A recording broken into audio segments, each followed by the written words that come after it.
Universitas Sultan Syarif Hasanuddin. Nah, pada kesempatan kali ini saya akan membahas tentang hubungan pasar, permintaan, dan penawaran. Tiga komponen ini tentu tidak asing kan didengar, yang sangat sering kita dengar di kehidupan sehari-hari kita. Oke, pasar, permintaan, dan penawaran. Ketiga komponen ini memiliki hubungan yang sangat erat karena sama-sama memiliki peran yang penting untuk membangun perdagangan. Oke, untuk memudahkan dalam memahaminya, saya akan menampilkan slide PowerPoint.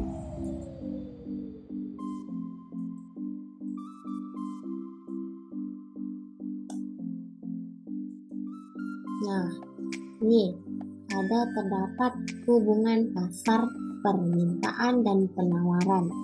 Oke, yang pertama kita akan membahas tentang apa itu pasar. Tentu seperti teman-teman semua tidak akan asing kan dengan pengertian pasar, permintaan, dan penawaran. Nah, di sini terdapat definisi pasar. Pasar itu tempat terjadinya transaksi penjual dan pembeli sehingga terjadi titik temu keseimbangan harga permintaan dan penawaran. Oke, pasar didefinisikan sebagai terjadinya transaksi penjual dan pembeli sehingga terjadi di titik temu keseimbangan harga permintaan dan penawaran. Nah, pasar ini merupakan sebuah media yang mempertemukan permintaan dan penawaran. Seperti itu kita berbelanja di Shopee, itu sudah disebut sebagai kita melakukan transaksi pasar. Nah, Shopee ini merupakan fasilitas dari pasar tersebut, seperti Tokopedia dan tempat-tempat berbelanjaan online lainnya yang bisa menyebabkan transaksi penjual dan pembeli. Nah, ketika sudah terjadi transaksi antara permintaan dan penawaran, maka itu akan menemukan titik temu keseimbangan. Oleh karena itu, pasar disebut dengan titik temu keseimbangan harga permintaan dan penawaran. Pada pasar itu akan mempertemukan permintaan dan penawaran sehingga menjadi keseimbangan harga pasar. Nah, kemudian kita akan menjelaskan tentang definisi permintaan. Permintaan itu sendiri memiliki arti sejumlah barang dan jasa yang diminta konsumen untuk dibeli atau dimiliki pada berbagai tingkat harga yang berlaku di pasar. Nah, sekarang tentu kita sudah sering ditemukan atau berbelanja di pasar, kita melihat ada terjadinya transaksi permintaan dari konsumen kepada produsen terhadap barang yang ingin dibeli. Nah, itu disebut dengan permintaan. Definisi, selanjutnya kita membahas tentang definisi penawaran. Di dalam sebuah pasar itu akan kita temukan yang namanya permintaan dan penawaran. Nah, penawaran itu sendiri berarti banyak persediaan barang atau jasa yang ditawarkan oleh produsen kepada konsumen pada waktu tertentu, pada periode tertentu, dengan tingkat harga tertentu. Nah, jadi di sini berperan sebagai penawaran itu adalah dari produsen, yaitu menawarkan barang yang dipersediakan atau dijualbelikan kepada konsumen yang meminta barang produksi tersebut. Selanjutnya kita di samping itu berdefinisi, maka dari itu pasar, permintaan, dan penawaran itu sangat erat hubungannya. Nah, tiga konsep ini merupakan sebuah konsep yang memiliki peran yang sama untuk memajukan perdagangan. Pada itu, pasar tidak bisa terlepas dari permintaan, dan permintaan tidak bisa terlepas dari pasar, dan sebaliknya, penawaran tidak bisa terlepas dari permintaan, dan penawaran tidak bisa terlepas dari pasar. Mereka adalah tiga komponen yang saling berhubungan. Selanjutnya kita akan bahas tentang, di dalam sistem atau ilmu ekonomi, kita tidak akan asing dengan yang namanya pasar, permintaan maupun penawaran. Nah, permintaan dan penawaran itu memiliki hukum. Nah, mungkin sebagian orang hanya membahas tentang ilmu ekonomi itu hanya sebatas tentang hukum permintaan dan penawaran, dan bukan sebaliknya, bukan seperti itu. Di dalam ilmu ekonomi itu akan membahas seperti yang kita bahas sebelumnya di video saya sebelumnya, yaitu seperti adanya sistem ekonomi, tindakan ekonomi, kegiatan ekonomi, motif ekonomi, prinsip ekonomi, dan lain sebagainya. Oke, di sini kita akan masuk tentang hukum permintaan. Nah, hukum permintaan adalah apabila harga mengalami penurunan, jumlah permintaan akan meningkat, dan begitu pula sebaliknya. Hukum permintaan berbanding terbalik dengan harga. Hukum permintaan tidak berlaku mutlak, tetapi bersifat tidak mutlak dalam keadaan ceteris paribus, kata bakar lalu minta. Nah, itu maksud hukum permintaan itu berbanding terbalik dengan harga. Nah, oke, ini kita contohkan ya. Jika harga baju itu mengalami penurunan yang drastis, maka permintaan terhadap baju tersebut meningkat. Nah, itu yang disebut dengan hukum permintaan berbanding terbalik dengan harga. Seperti harga itu meningkat, maka jumlah permintaan akan menurun. Seperti pada contoh ini, yang saat ini kita rasakan karena dengan adanya peningkatan harga BBM yang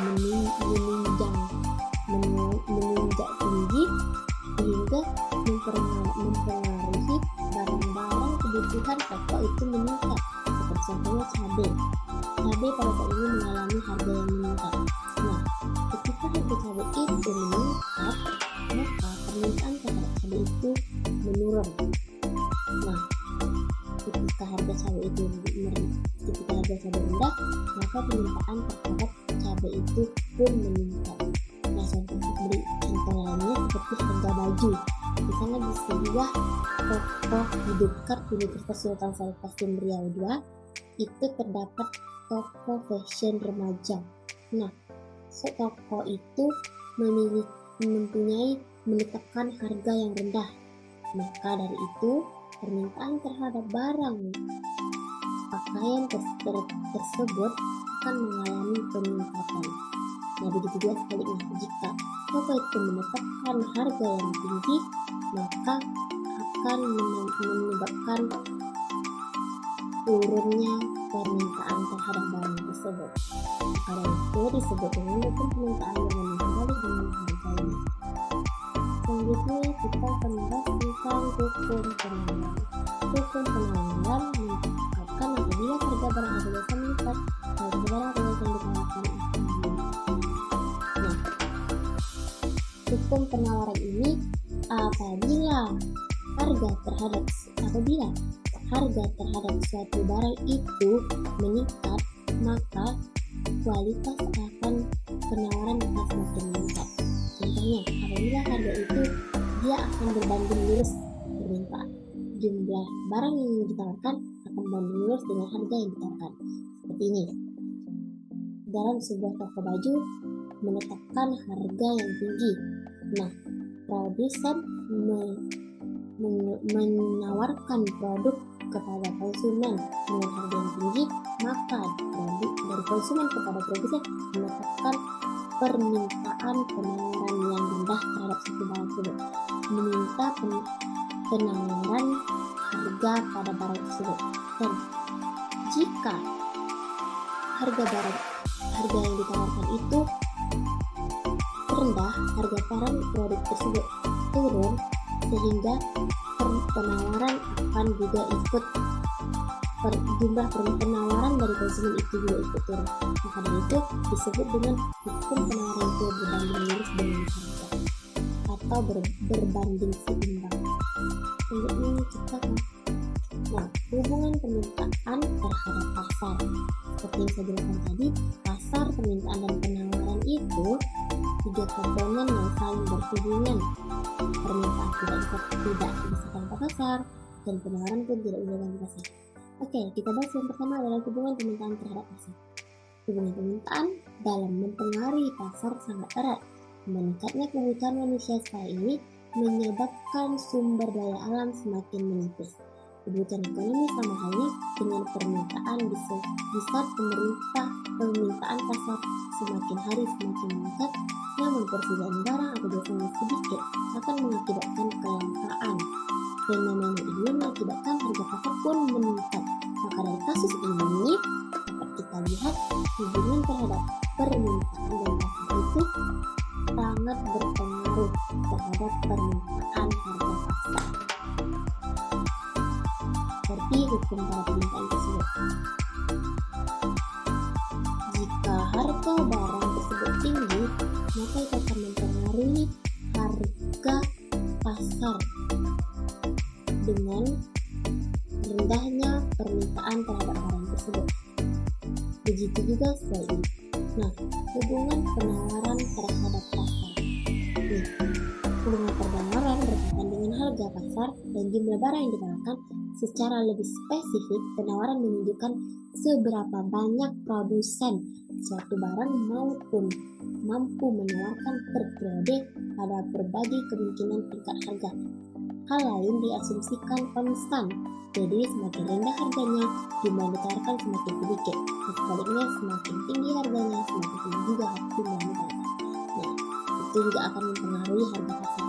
Seperti yang saya contohkan tadi, jika harga suatu barang itu tinggi, maka tinggi pula penawaran yang akan terjadi. Nah, jika harga pada suatu produk itu rendah, maka rendah pula penawaran yang akan terjadi. Nah, itu akan menempatkan atau mempengaruhi harga pasar. Karena itu, jika permintaan dan penawaran maka dari itu pasar merupakan titik temu keseimbangan antara permintaan dan penawaran.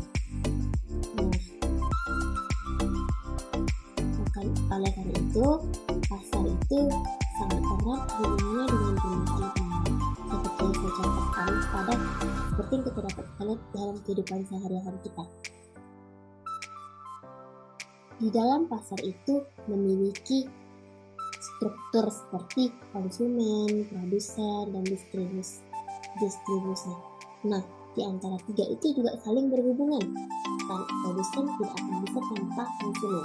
Nah, begitu juga dengan hubungan pasar, permintaan, dan penawaran. Oke, hanya sampai di sini penjelasan saya tentang pasar, permintaan, dan penawaran. Selanjutnya, di video berikutnya, saya akan membahas tentang elastisitas. Assalamualaikum warahmatullahi wabarakatuh.